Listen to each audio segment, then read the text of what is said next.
वालेकुम बिस्मिल्लाहिर्रहमानिर्रहीम। आज की हमारी वीडियो का टॉपिक है प्रॉफिट एंड लॉस। इस वीडियो के अंदर आज हम डिस्कस करेंगे कि प्रॉफिट और लॉस किस तरीके से कैलकुलेट किया जाता है और इसको परसेंटेज की फॉर्म में कैसे एक्सप्रेस किया जाता है। So let's start. Profit is equals to, profit निकालने के लिए आपको दो चीज़ें दरकार होती हैं, रिक्वायर्ड होती हैं, सेलिंग प्राइस और कॉस्ट प्राइस। सेलिंग प्राइस एक ऐसी प्राइस जिसके अंदर आपने कोई चीज़ सेल करी हो, बेची हो, और कॉस्ट प्राइस वो प्राइस जिसने प्राइस में आपने वो चीज़ पहले ख़रीदी हो, ये हमारी कॉस्ट प्राइस होती है, और जिस प्राइस में हमने उस चीज़ को बेचा ये हमारी सेलिंग प्राइस है। और प्रॉफिट अगर हमने कैलकुलेट करना है तो प्रॉफिट निकालने का जो फॉर्मूला है वो है SP माइनस CP। SP से मुराद हमारा सेलिंग प्राइस है, माइनस और कॉस्ट प्राइस से CP। अगर आपने प्रॉफिट को परसेंटेज में एक्सप्रेस करना हो तो प्रॉफिट ऊपर ही आएगा और नीचे आएगी कॉस्ट प्राइस मतलब CP और मल्टीप्लाई बाय 100। तो ये प्रॉफिट आप इस तरीके से परसेंटेज की फॉर्म में एक्सप्रेस कर सकते हैं। लॉस निकालने का जो तरीक़ेकार है वो है cost price minus selling price. Profit के अंदर पहले सेलिंग प्राइस आती है, बाद में कॉस्ट प्राइस आती है। लॉस के अंदर पहले कॉस्ट प्राइस आएगी, बाद में सेलिंग प्राइस आएगी, और ये इसकी शॉर्ट फॉर्म में लिखा हुआ है CP माइनस SP।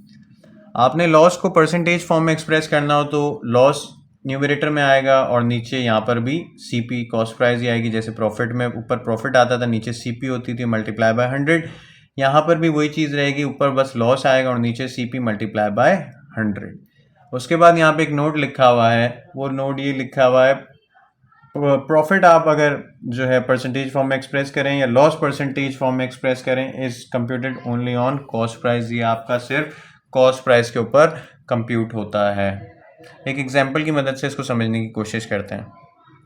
एग्जाम्पल है हमारे पास, a man bought a chair for ₹460 and sold it for $713, find the percentage profit. एक आदमी है, उसने एक चेयर खरीदी और उसने वो चेयर ख़रीदी 460 रुपये की और उसको बेच कितने में दिया, 713 रुपये में। तो उसको कितना प्रॉफिट हुआ ये परसेंटेज फॉर्म में बताएं।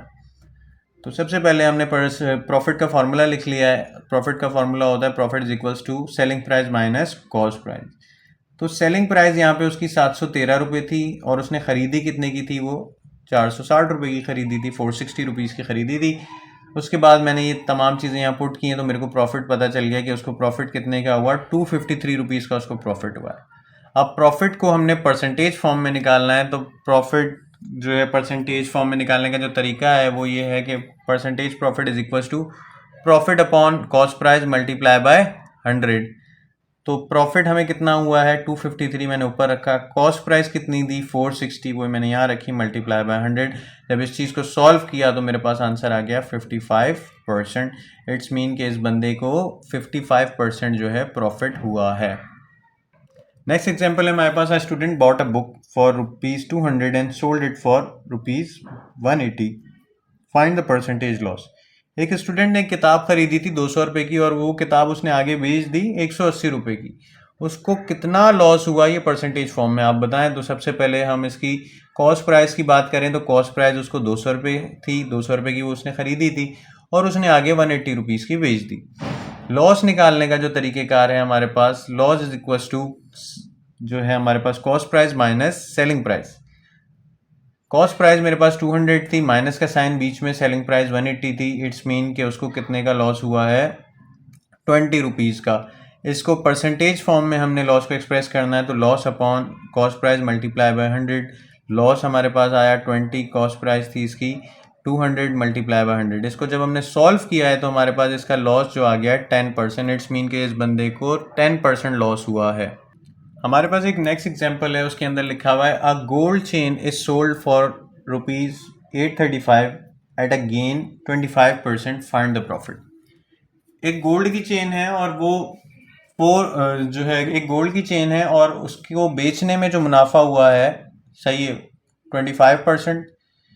और दूसरी बात, वो बिकी कितने की है 835 रुपीज़ की सेल हुई है।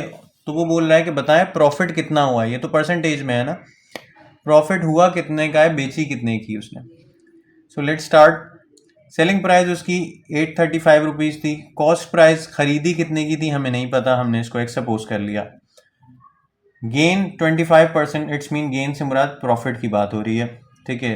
तो 25% गेन, इट्स मीन 25 और x, अपॉन 100। इसके बाद प्रॉफिट का जो फॉर्मूला है हमारे पास, यहाँ पर प्रॉफिट का फॉर्मूला जो है selling price minus cost price. तो प्रॉफिट की जगह पे आपने ये गेन, मैंने आपको बताया कि गेन से मुराद प्रॉफिट की बात हो रही है, तो हमें नहीं पता 25% था, तो हमने इसको 25/100 और x इसके साथ आया है क्योंकि हमें कॉस्ट प्राइस मालूम नहीं थी।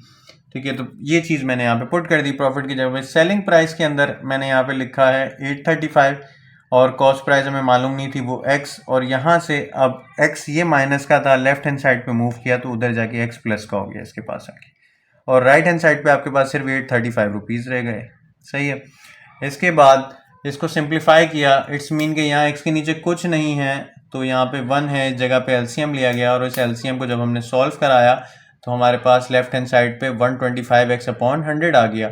ये 100 यहाँ पे डिवाइड में था, वहाँ जाएगा मल्टीप्लाई हो जाएगा, और ये 125 यहाँ मल्टीप्लाई में था, नीचे जाएगा तो डिवाइड हो जाएगा। इसको हमने जब सॉल्व किया तो x हमारे पास आ गया 688। इट्स मीन कि ये इसकी कॉस्ट प्राइस आ गई है कि ये चेन इसने 668 रुपीज़ में जो है हमारे पास इसकी कॉस्ट प्राइस आ गई कि ये चेन इसने 668 रुपीज़ की खरीदी थी। सही है, ये इसकी कॉस्ट प्राइस हो गई, और बेची कितने की थी? 835 रुपीज़ की। तो अब हम प्रॉफिट कैलकुलेट कर लेते हैं। प्रॉफिट निकालने का तरीक़ेकार हमारे पास यही है। अब हमें कॉस्ट प्राइस भी मिल चुकी है और सेलिंग प्राइस हमें गिवन थी, तो हमने जब प्रॉफिट कैलकुलेट किया तो 167 रुपीज़ जो है इसको प्रॉफिट हुआ है इस चेन को सेल करने के अंदर। इसके बाद हमारे पास एक नेक्स्ट एग्जांपल है। A book seller gains 25% by selling a book for ₹325।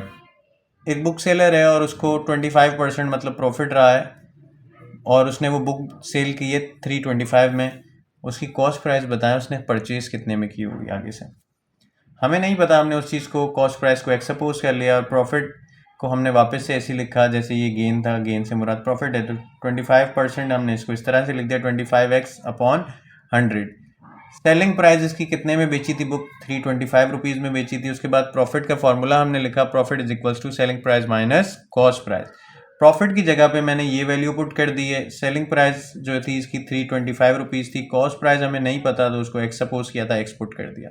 ये एक्स यहाँ पे माइनस का था, लेफ्ट हैंड साइड पे गया तो प्लस का हो गया। यहाँ पे फिर से हम लोगों ने एलसीएम परफॉर्म किया। इट्स मीन इस एक्स के नीचे कुछ नहीं है तो 1 है, यहाँ पे हमने एलसीएम परफॉर्म किया तो हमारे पास ऊपर न्यूमरेटर में आ गया 125x और डिनोमिनेटर में आ गया 100, और ये 325 एज इट इज़। ये 100 यहाँ पे मल्टीप्लाई का था, वहाँ गया, सॉरी ये 100 यहाँ पे डिवाइड का था, वहाँ गया तो मल्टीप्लाई हो गया, और ये 125 मल्टीप्लाई था, यहाँ गया राइट हैंड साइड पे तो डिवाइड हो गया।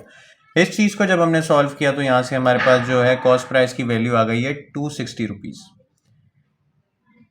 यहाँ से हमारे पास जो है ये 100 यहाँ पे जो डिवाइड में था उधर गया मल्टीप्लाई हो गया, और ये 125 जो है मल्टीप्लाई में था वहाँ नीचे गया तो डिवाइड में आ गया, और यहाँ पे जब हमने कॉस्ट प्राइस को कैलकुलेट किया तो वैल्यू आ गई हमारे पास 260 रुपीज़। इट्स मीन कि ये बुक उसने 260 रुपीज़ की ख़रीदी थी, और आगे उसने कितने की सेल आउट की? 325 रुपीज़ की, और उसको जो प्रॉफिट रहा वो 25% रहा। आई होप कि आपको आज का वीडियो का लेक्चर समझ आया होगा। फिर भी किसी चीज़ में आपको कन्फ्यूजन होती है तो आप कमेंट सेक्शन में कमेंट करके पूछ सकते हैं। वीडियो अगर अच्छी लगी हो तो प्लीज़ लाइक कर दें और चैनल को सब्सक्राइब कर दें। Thank you so much. अल्लाह हाफिज़।